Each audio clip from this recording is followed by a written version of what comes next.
So yeah, that was not my best Jimi Hendrix right there. I could do a better It was one pretty along good. the way. It was all right. No, I it could sucked. do better. Yeah, I could do better on that one. So it's a great song though, and Jimmy does a great thing. But the good news is that Jimmy would not probably have judged me, because Jimmy himself was notoriously someone who hated singing while being watched. He was much more confident in his guitar than his singing. He actually had them construct a barrier between the studio where he was singing and the control room so that no one could watch him sing for this album. So that it was the original wall. Yeah, it might have been the Wall of original sound. wall, yes. the wall of sound, or Pink Floyd's The Wall, but ahead of time. There we go. So digging deep into the stacks right there. So I'm not going to go with a really long bio of Jimi Hendrix, because the bio is remarkably similar to the bio we covered when we did Electric Ladyland. So if you want to hear, and actually for that matter, quite a bit in Axis Bold as Love as well. So if you want to hear bits and pieces of the bio, you can go there. Let me kind of give the Cliff Notes version of it again. Heading into this album, which is the Jimi Hendrix Experience's debut album, Hendrix was pretty much struggling to make a living as late as mid-1966. And when you figure that May 12th, 1967 is when this album is released in the UK, and it's important to know that this album was released in the UK, hit in the UK, and then was released later in the US in the extended version, which you'll see on Spotify. So there's an 11-song version of it, which is the original album, and then there's an extended version of it, which is what Spotify defaults to, and that is actually the US version of this. And they jammed in some pretty big singles as well on that album, to almost make it kind of like a early selection of everything Jimi Hendrix was doing. But so he's struggling. He hooks up with Chaz Chandler. Let's see how good you guys are with your memory. What band was Chaz Chandler in? Was that the Animals? He was. He was in the Animals. Yes. Yep. See, I do listen to you, John. I do care. You do. And we covered the Animals in a bonus episode of Combing the Stacks. I think bonus episode 3, if I remember. I think somebody from the Animals just died, by the way. I'm going to look that up. Yes, their guitarist. The guy who wrote the guitar riff for House of the Rising Sun. So, yeah, so... Everybody's dying RIP. these days. Yeah, I think we're just hyper aware of it because of the times. But let's not let that harsh out. I'm sorry. Matt. Continue, John. Yeah. So anyway, Mr. Chandler of the Animals decided that he wanted to start managing acts, and he actually takes Jimi Hendrix over to the UK, if you remember, from the US. You also may remember that Andrew Moog Oldham and Seymour Stein, who were they affiliated with? Pop quiz. The Moog synthesizer? Not the Moog synthesizer. No, this is so Andrew Moog Oldham. If I gave you a hint and said that his parents needed to notarize the contract he signed, would you? Oh, that was the Rolling. Yes, that was the Rolling Stones manager, right? The Rolling Stones. So Keith Richards sees Jimi Hendrix and goes, "Hey, this dude's pretty good," and they listen to him and they go, "Don't know if he's marketable enough." Bad talent evaluation. So as good as Mr. Oldham was at getting the Stones going, he really whiffed on this one. So Chaz Chandler is the beneficiary. He takes Jimi Hendrix over to the UK, and they begin to record tracks. At this time, also Hendrix puts together the rest of the band, which, if you remember, is Noel Redding on bass and Mitch Mitchell on the drums. And unlike in future albums where they sort of get clipped out at different times, they fought the entire time to be included more on this album. So there's more Mitch Mitchell and definitely more Noel Redding than there are in other albums when you're hearing it there. It's not being remastered or brought in with session musicians. But that was a fight because the people around Hendrix and Hendrix himself weren't always charitable in terms of including them in it, which is kind of crazy because of how good both of them are. But hey, Hendrix was a notorious perfectionist, so giving up the control was difficult. So anyway, as he's playing and with this new band, they're doing great, and they get signed to Track Records, which is actually a label that was formed by the Who's managers. They actually were rejected by Decca, an album label, a record label that we've talked about quite a bit as well. The tracks are recorded from October 1966 to April 1967. The album comes out, as I said, on May 12th, 1967. It becomes a very quick hit in the UK, where it spends 33 weeks on the charts and hits number 2. It then gets released in the US with the padded version of it with additional tracks. And remains on the charts for 106 weeks in the US, but only peaks at number 10. The US version actually includes several tracks that were not on the British album that you may have heard of, including both tracks that I picked, Purple Haze and Hey Joe. It also includes The Wind Cries Mary, another huge single that was not on the British album. So believe it or not, those 3 acts were not on the British version of the album. Not that it was lacking other well-known Hendrix tracks. The pre-production work was actually done in an apartment that Chandler and Hendrix shared in London, because they were a little tight on money. So they did a lot of the work, with the idea that it was created going into the studio.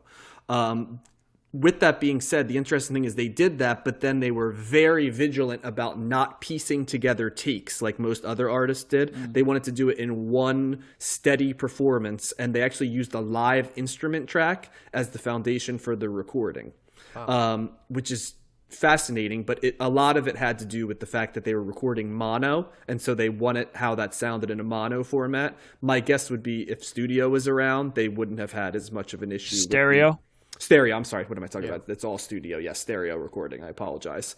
And actually, Hendrix later would, for stereo recordings, he would piece together stuff. But on this one, nope, they wanted the mono sound, and they wanted one take. I mentioned that Hendrix did not love singing. The other thing is, much like all these Jimi Hendrix Experience albums, Hendrix would just tell people they were performing. So there were various hangers-on, and especially groupies who were just wandering in and out of the studio, which was the first time, but not the last, that the people recording Hendrix were just driven absolutely insane.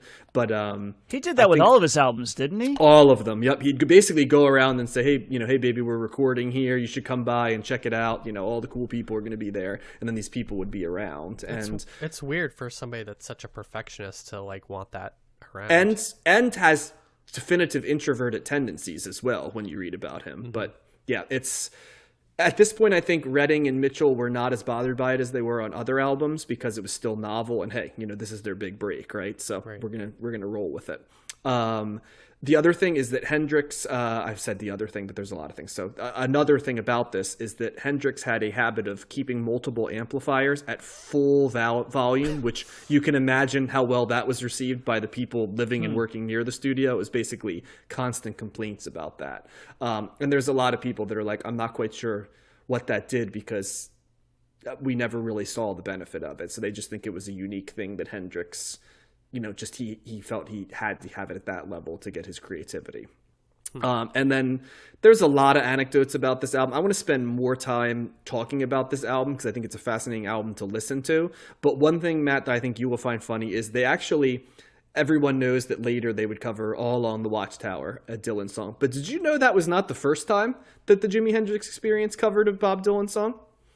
I don't think I did know that. They attempted to record Like a Rolling Stone of all tracks, but it was a failure because all of them did not feel they were doing a good job on it. Particularly, for some reason, Mitch Mitchell was not able to keep the time on the track, which is almost incomprehensible. Wow. Because Mitch Mitchell is like a jazz drummer and stuff, and you would think if anybody was going to be okay with covering that, it would be Mitchell. But apparently, he struggled mightily with keeping the time and just couldn't connect with it. Yeah, I never saw Like a Rolling Stone as like this weird time signature kind of thing for... That's what I was saying. It seems, if anything, it's steady, so I don't know what the deal was there, but yeah, that apparently was a big piece of why they didn't end up recording it, but they hated the way it sounded, and so they kind of mothballed it. But they went back later and did All Along a Watchtower. And you know what else famously recorded a couple days after Sgt. Pepper was released? He played Sgt. Pepper in a concert, and it was like 2 or 3 days after it was released, and the Beatles were like, "Holy crap!"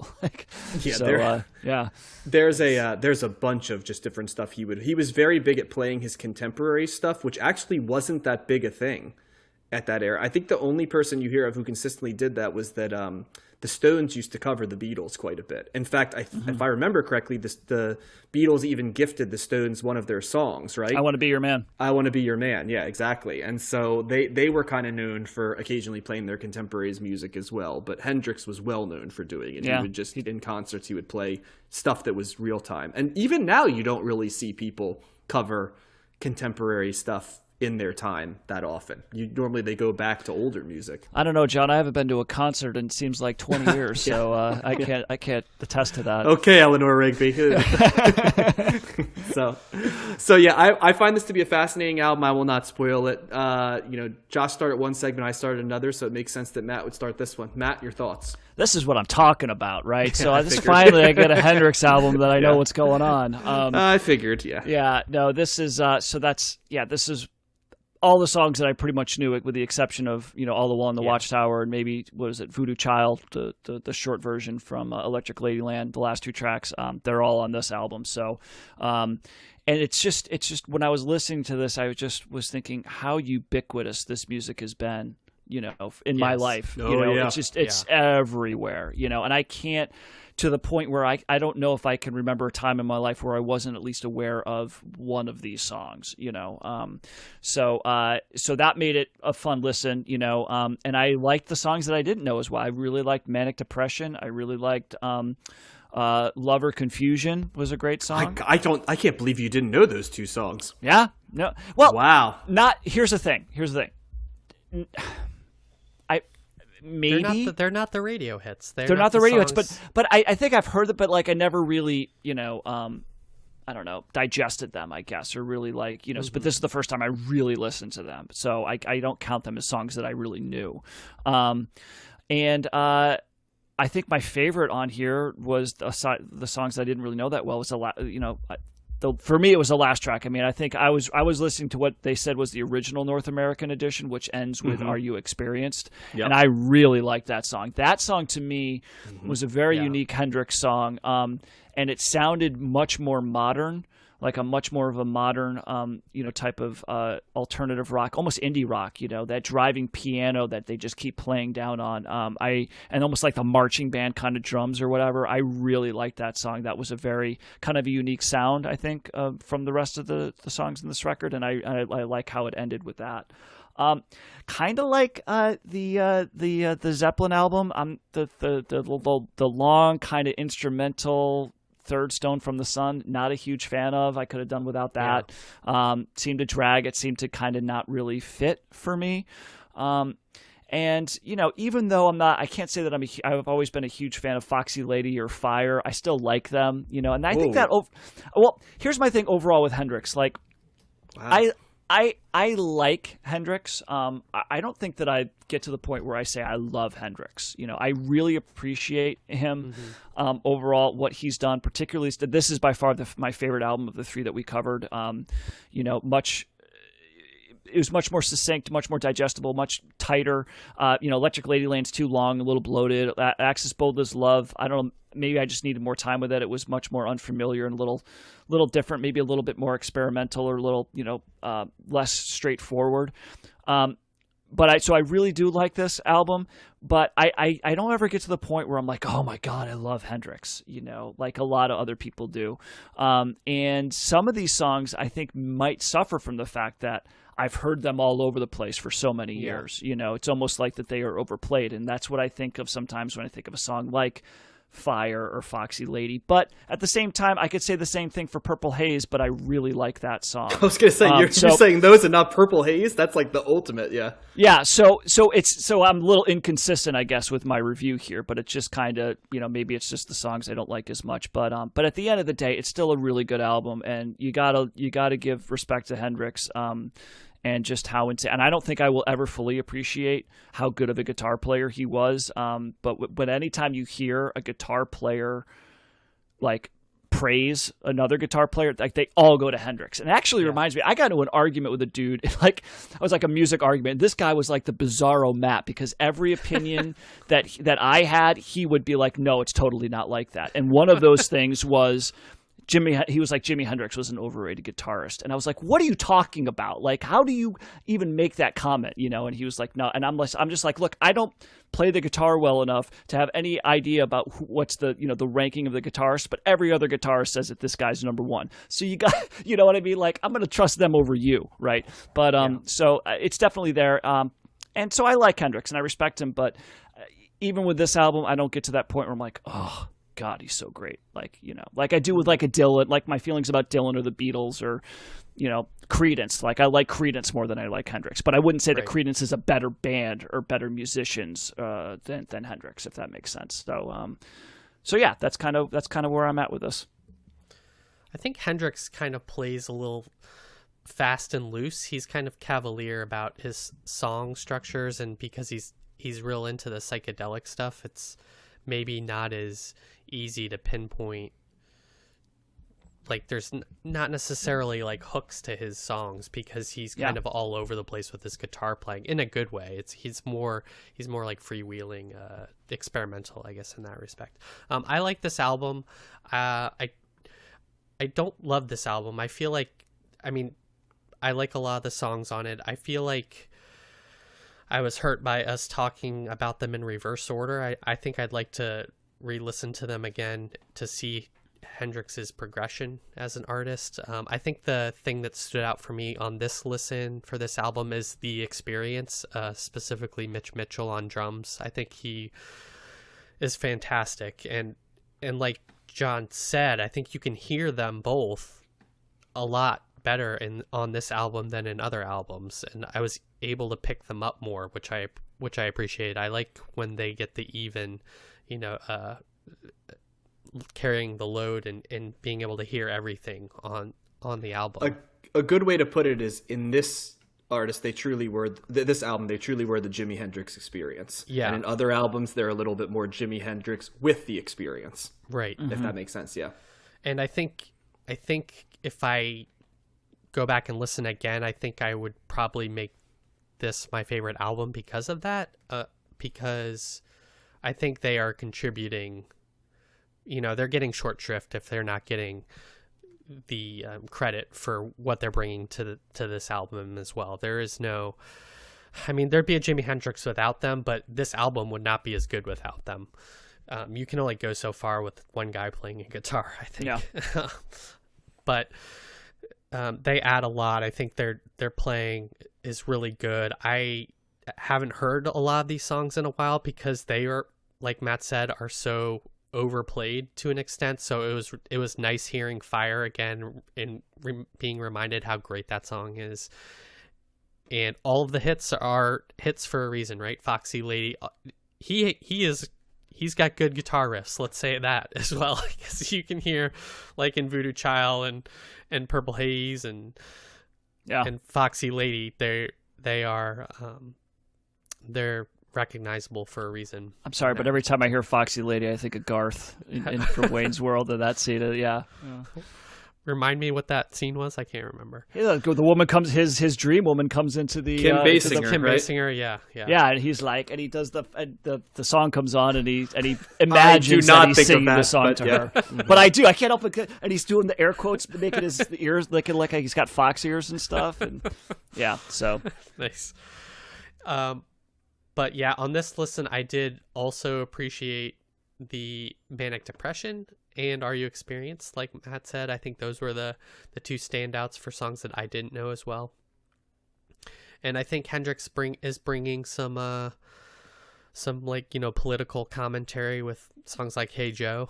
I think that's about Vietnam, if I heard it right, or maybe crime. I'd have to listen to it again. He said taking a gun out of her hand, right, or something. He's shooting his woman. Oh, okay. So it's not about Vietnam. I heard you shot your old lady down. Oh, okay. Actually, that looks like that wasn't a Hendrix song. That was written by Billy Roberts. Some dude named Billy Roberts. So I was way off. I'm going to cut that out. But yeah, this is a good album. I like Matt. I don't think it's going to be, any of the Hendrix albums are going to be in my top 10 of the decade, but they are all good. They're all good listens. John, what do you? I'm struggling to kind of like put this in my context, my brain. All right, I love both of you guys, but I've listened to both of you clowns, and it's insane. I have no concept how you listen to the same album I did right here. This is easily going to be in my top 10 albums of the 60s. It's the only thing, and I don't want to say – I think one thing that hurts this album is the ubiquitous nature of it. And I think if it wasn't so ubiquitous, it might be easier to identify just how freaking mind-blowing this – it's one – we haven't even gotten to songs that are incredible. Like, we haven't talked about Highway Child, which is an incredibly good song. May This Be Love is a really good Jimi Hendrix deep cut. I love Stone Free. There's just great songs all across this. You know that I was lukewarm on Axis Bold as Love to be charitable. I think it was ambitious, but it didn't always hit. I liked Electric Ladyland a lot more than that, but I didn't feel that I connected with it in the way that I do with other work. But this is, in many ways, if you want to understand the 60s, Jimi Hendrix and the Doors are who you have to listen to. They don't travel out of the 60s as well. They almost, like, they both, you know, Jimi Hendrix existed in the 70s for a little bit, but then unfortunately passed away. And you know, the Doors did release some substantive albums for a couple years in the 70s, but they're so much the 60s and isolated in the 60s to me that on one hand, they do sound way more of another era than almost anything else of the 60s that's omnipresent. There's other albums we've listened to that have sounded real 60s for better or worse. You know, I love the Jefferson Airplane album, but it's without a doubt a 60s album. You know, I think we all didn't love the 13th Floor Elevators because it is this 60s album that just didn't travel for us. But I mean, this is, what can I say? I mean, I know there are people that don't love Noel Redding as a bass player, and there's always arguments about how much Jimi Hendrix played as opposed to him. I totally understand it. I think the other albums were better bass albums than this. And you can sell me on the idea that Noel Redding was kind of a scattershot bassist. But holy shit, how can you listen to this album and not, like, virtuoso guitar, virtuoso drumming? I mean, the fills that Mitch Mitchell does here are insane. Best, I'll always go up, Mitch Mitchell's probably my second favorite filler on the drums behind Keith Moon. It depends on the day, because sometimes I'd probably pick Mitch Mitchell. There's others that do great fills, but consistently, I mean, this is an incredible drums album. It's an incredible guitar album. Jimi Hendrix's voice has never sounded better than on this album. And just the thing that's amazing to me about this album is that everything is a mix of frantic along with like a stoner album. And so it goes at this sort of deliberate pace while also being heavy and having moments of frenzy in it. And it's so difficult to get that vibe. It's so difficult to write a song like Hey Joe and then write a song like, you know, Purple Haze and Manic Depression and Foxy Lady, this riffy song, and then slow it down to like The Wind Cries Mary. It's remarkable. And like the pacing of this album, whether you listen to the 11-track album or whether you listen to the 17-track extended version of it, it never overstays its welcome like Electric Ladyland did for me. It's just a remarkable album. It's just one epic song after another. It's all the things I like in rock music. Is it at the top 5 of mine? Probably not, because it doesn't have that thing where you could release it in any era and it would sound as vibrant. It's a product of the 60s, but it's as good a distillation of what the 60s sounds like when it's on as any other album. So like strong recommendation for me. As I think Matt did bring up, it's even just in the 2 years from when Led Zeppelin recorded to like Jimi Hendrix, it's remarkable to hear how things change. And all I could think of is, could you imagine a studio recording of this or like a modern production on what this album would sound like? I still to this day don't think it was ever remastered, which is, you know what I mean? It seems like everything's been remastered. It's like, how wasn't it? You know, yeah, but you don't see it anywhere. It's not in Spotify. It's not. There's got to be something with the Hendrix estate, or maybe the masters can't be located or something. And that's. I mean, we talked about in Axis Bold as Love. A lot of the masters got was that burned or something? Got destroyed. So I don't think I didn't read anything about this on Are You Experienced, but you don't see the remasters here. So you just get the distillation of what this is, and so.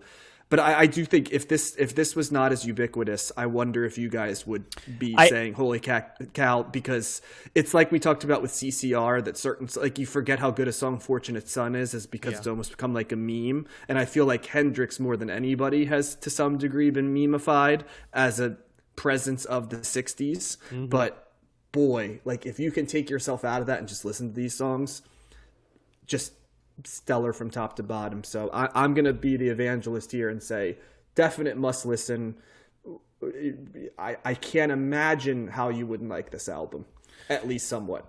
Yeah, I would agree in that, if we're talking about the 60s and, best albums in the 60s, songs or albums that really encapsulate what was going on in the 60s, this would certainly be there. Yeah. And Hendrix in general is certainly there.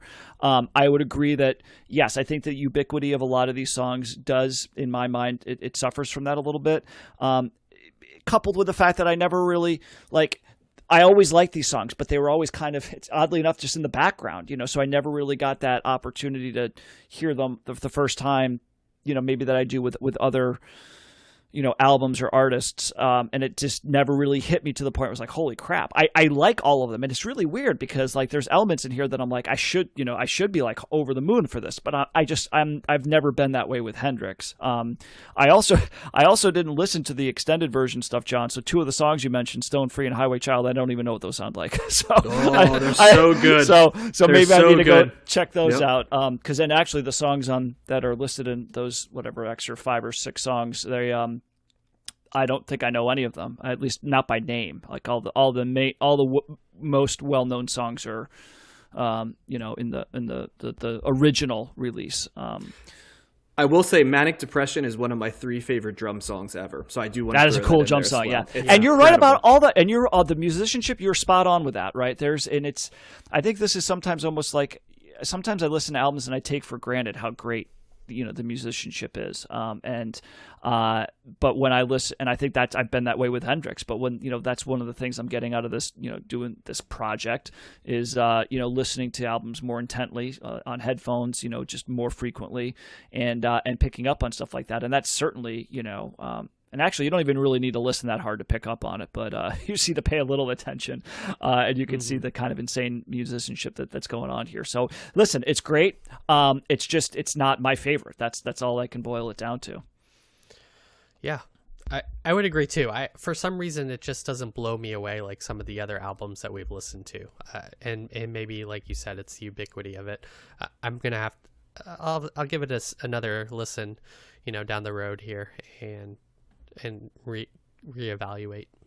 So, but I'm glad you were high on it, and John, or higher on it, and can bring that enthusiasm to. I don't think anybody's wrong. It's this one. This one's one of the few where I feel like I'm hearing it different than you guys do, which is good. I like when we are contrarian in different things. But yeah, I wanted to make sure, because for most of the thing, it was sort of, I don't know if I wanted to make sure I was on the record. Yeah. I totally get this, and it's awesome. So for anybody listening to this who's like, what the hell's, the other opinion of this? I want it to be that other opinion. Because, and listen, that makes sense, because when you hear how, like, it's a kick-ass album, right? And so that's a very easy thing to be like, I love this, and so it totally makes sense. John, did you like the Third Stone from the Sun song? Is that as strong of a song on this as other ones are? Or, like, what are your thoughts on that? Because that's I'm sorry. Did I like Third Stone from the Sun? Not as much. I think there's so many. Hendrix is one of these guys that everybody has a take on it. There's like a hagiography, of him from some people. There's an iconography of him. There's other people that like to come in and make the argument, oh, well, he's not quite the guitarist that these other highly technical guys were, and even and that kind of loses like what makes Hendrix. It's kind of comes down to, like, are you a guitar player who's looking at for dead pick, the purest version of it, or do you want like everything, like the tone, the riffs, like and to me what makes Hendrix is the whole thing, the tone, the technical proficiency, but also the sloppiness at times and the expansion of it. That's what Hendrix is, right? It's like how Eric Clapton just takes the blues and does things with it that no one else can do, right? So it's your taste. And even there's even drummers that don't like Mitch Mitchell because they say, oh, he doesn't keep the time real well and he's sloppy at times. But to me, that's what you need as the drummer. What are you going to do? Like have a dude who plays technically proficient drums with Jimi Hendrix? Like, no, you need a dude who's a little bit like the drum version of him. So messy. I kind of, and to me, messy is good. And that's where like maybe not being a musician sometimes, and there's plenty of musicians that would, stand up and vouch for both those guys to the moon, right? You know what I mean? But there's definitely always some people that I like my guitar and my drums, more technically solid. And it's like, yeah, but I feel that becomes a little bit passionateless at times. And I think that what makes Hendrix is there's passion in this. And once again, we talk about this is 1966. Jimi Hendrix dies in 1970 at 27. So Jimi Hendrix is all of 23 at this point when he's making this album. That's I'd crazy. like to point out. Yeah. That's a good point. It's remarkable to think about. So it makes me feel so inadequate. Well, and he also had lived quite the life at 23 already, living in all these different places. Well, it's like, do you feel inadequate, or when you live that hard, do you? I'm just talking about his accomplishments. Yeah, like what did it? Came at a price though. That's at 23. I think I had $4,000 in the bank. That was my accomplishment at 23. So, but would you rather that, or would you rather live past 27? Oh, hey, no, I totally agreed. I don't. So there's a yin and a yang. There's a yin and a yang. So for sure, but yeah. We've gone long, but I think that everybody appreciated this